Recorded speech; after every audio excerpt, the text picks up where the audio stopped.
By the beginning of the 1st century AD, the Romans had become the dominant nation in the Mediterranean, ruling all the lands right round the sea, and they ransacked their vast empire for animals. The stranger and the more ferocious, the better.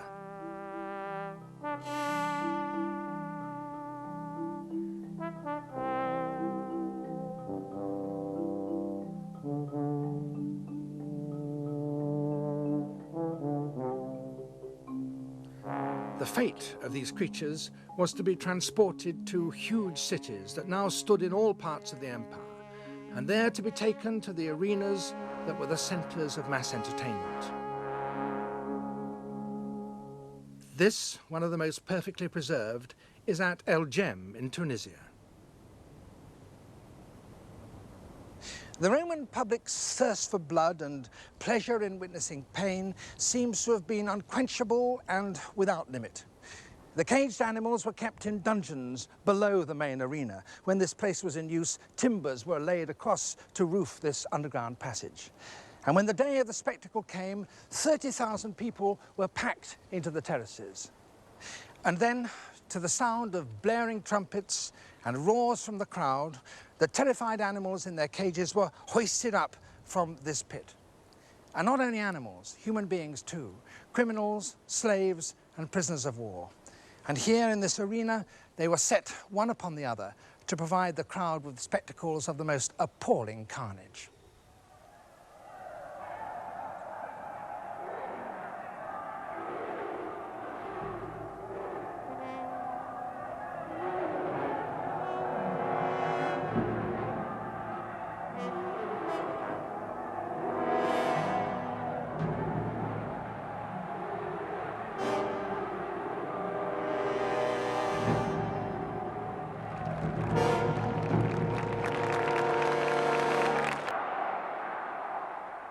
The Romans built huge cities all around the shores of the Mediterranean.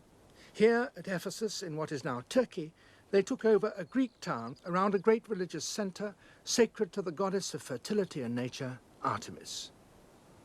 Her temple here was so rich and splendid, it was listed as one of the 7 wonders of the world. At this time, Rome was at the height of her power, her empire extending across the Mediterranean to the North African shore.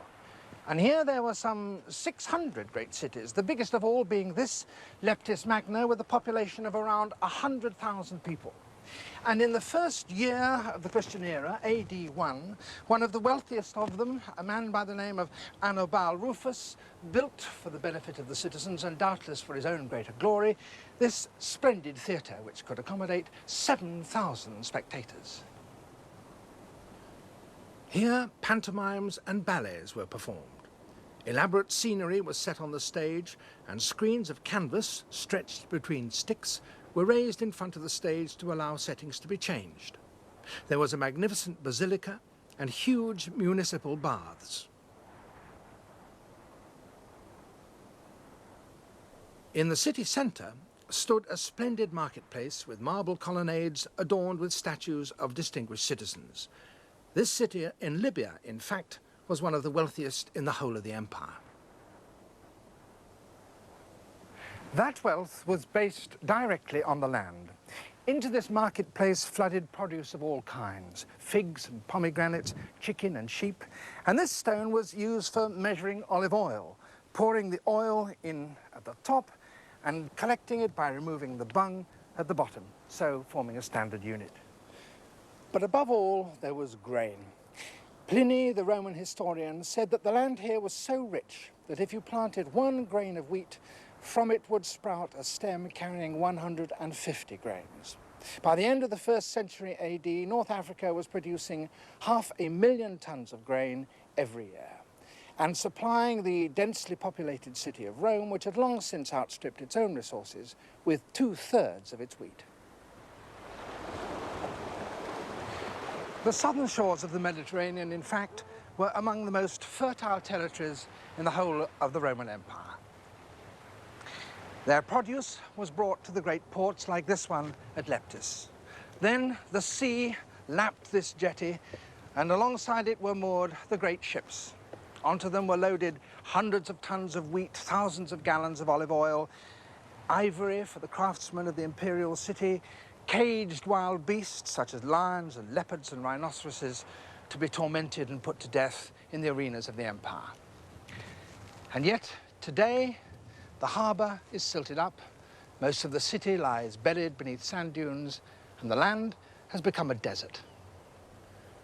As the population had grown and more people wanted more fields, so more of the forest that once stood around the city was cut down until eventually it was all gone. With no roots to hold the soil and no attempt to conserve it, it was carried away by the wind and the rain. And this is where it went.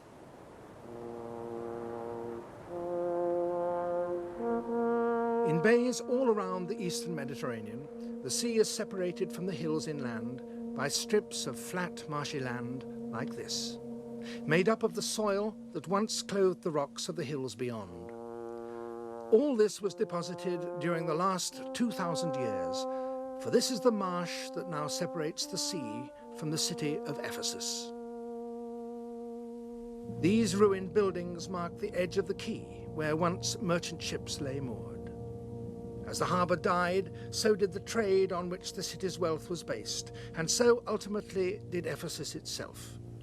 What was once one of the most splendid cities of the Roman Empire fell into decay and was abandoned.